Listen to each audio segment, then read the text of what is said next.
Hi, this is Life Coach David. Thanks for listening to the Law of Attraction podcast.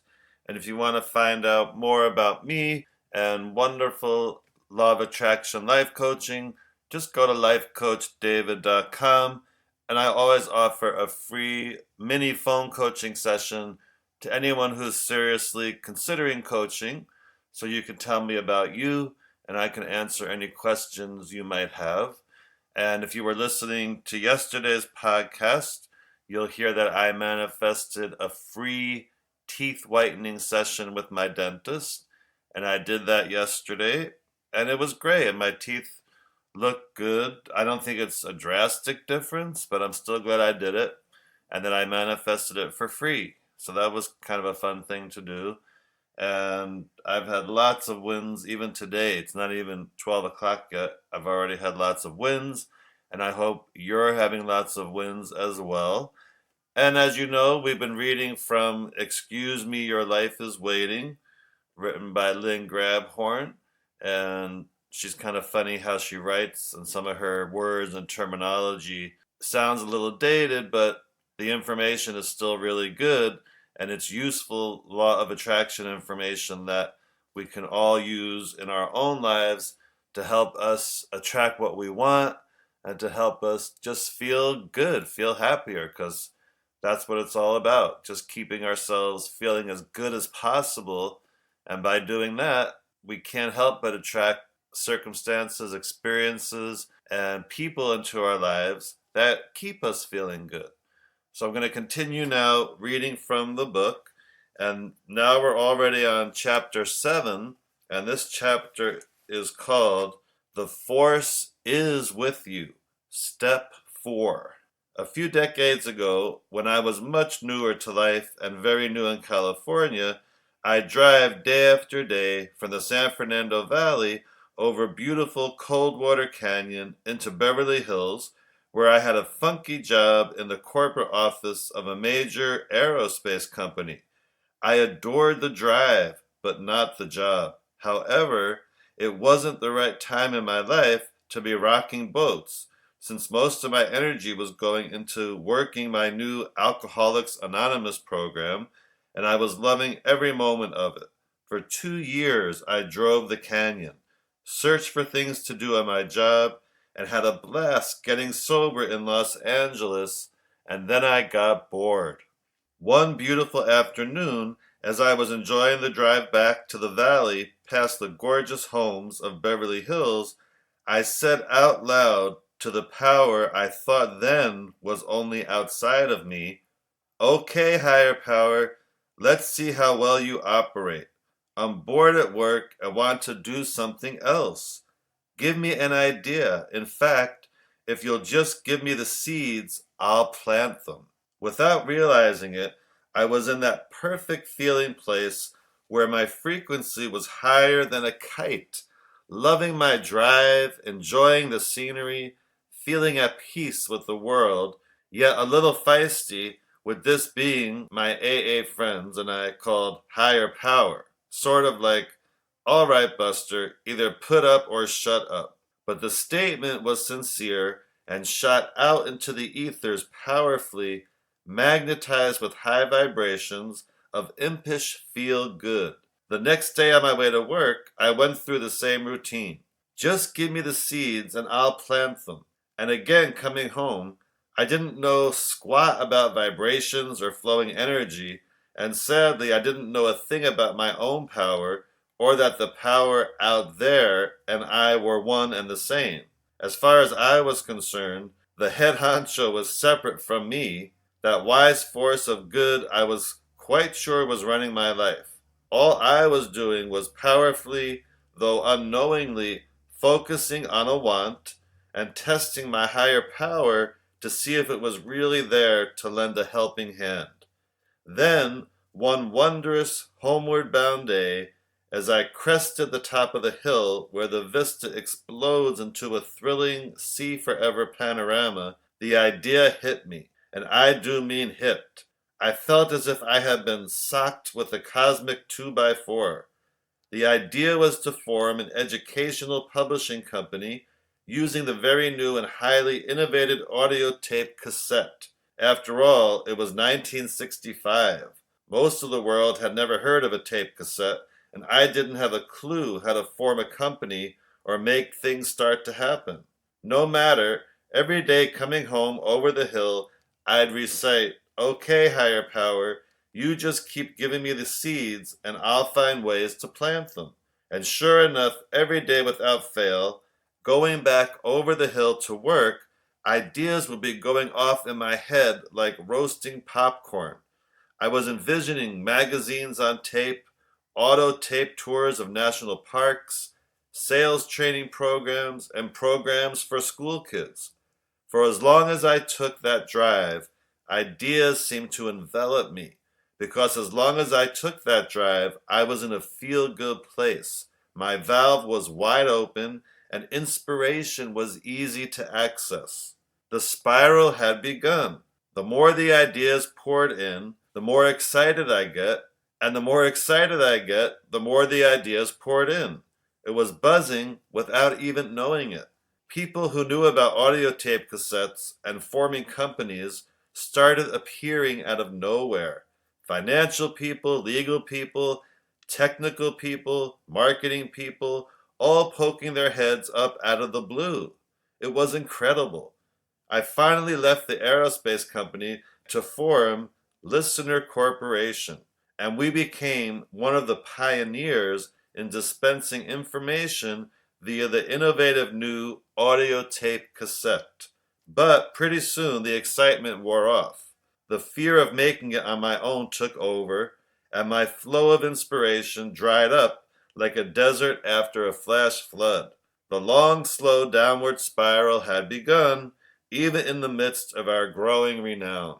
We were the first company to put auto tours on tape for national parks, and they bombed. We were the first company to put an original monthly business magazine on tape. That took a year before it fizzled. We were the first to have business-related materials on headsets in transcontinental flights, and that bombed. We were one of the first to offer high-powered sales motivational trainers in package form to various industries. That also bombed. The formula was simple. Fear within me that these things wouldn't work equaled they didn't. We finally found our niche with a much less public and far less fearful program. In-service training packages for elementary teachers, as well as audiovisual educational materials for elementary education. We became well-known, highly respected, loaded with happy sales reps and delighted customers, and I could barely make my mortgage payments. I'd bang, I'd whack, I'd pound, I'd hammer, and I'd push any way that came to mind. I was hi-ho silvering all over the place. Yet the harder I tried to attack a problem, the slower would be our progress. Our new programs were receiving electrifying raves, coast to coast, and with good reason. They were extraordinarily good, utilizing the finest educational minds of the day and the most innovative approaches to learning.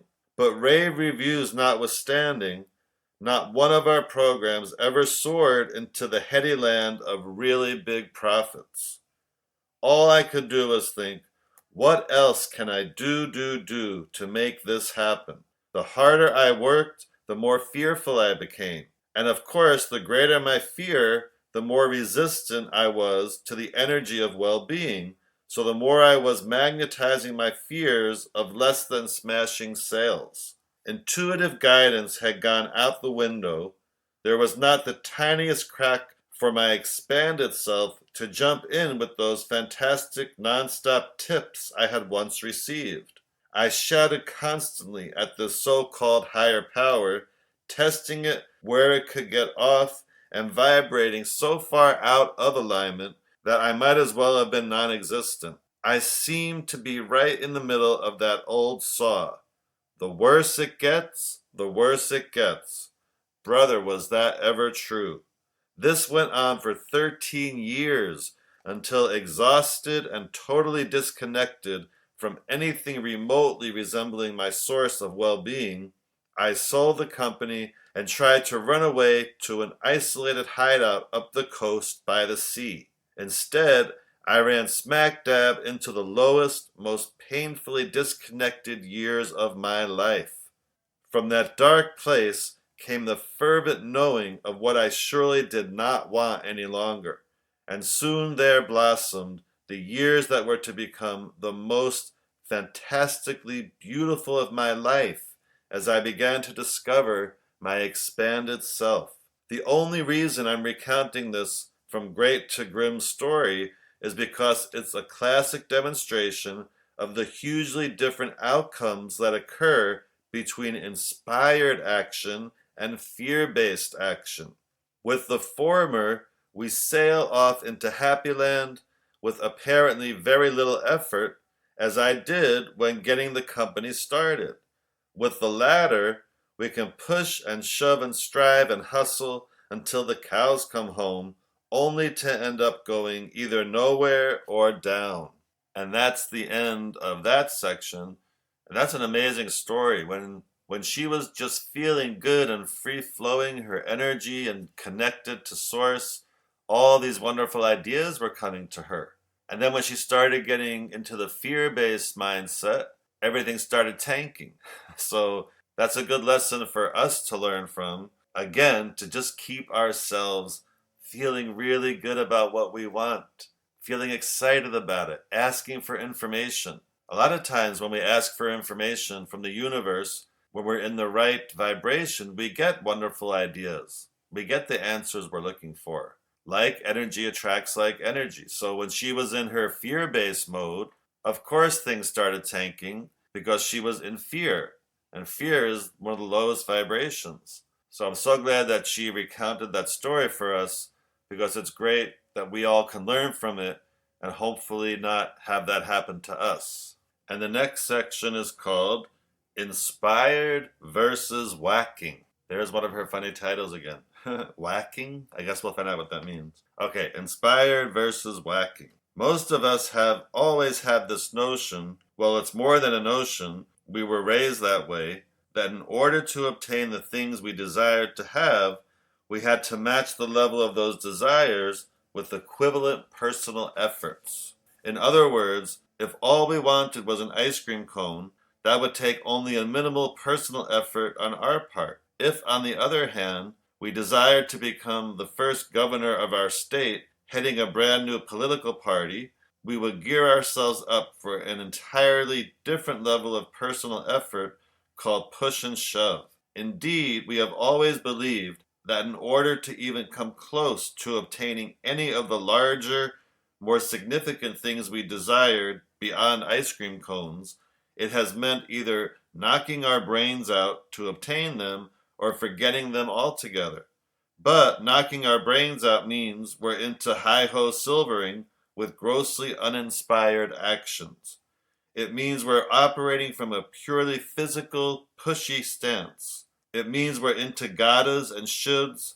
It means, in a nutshell, we're forever trying to push rivers upstream blindfolded without our own higher guidance. It means we're operating with very closed valves, causing the kinds of internal stress and negative energy flow that can't possibly produce our desired results. It would seem then that the logical approach to getting where we want to go, or making things happen the way we'd like them to happen, is to operate off of guided inspiration instead of the negative vibrations of social conscious stress. How do we do that? Where do we start? How do we stop whacking? Well, first comes the inspiration, the ideas.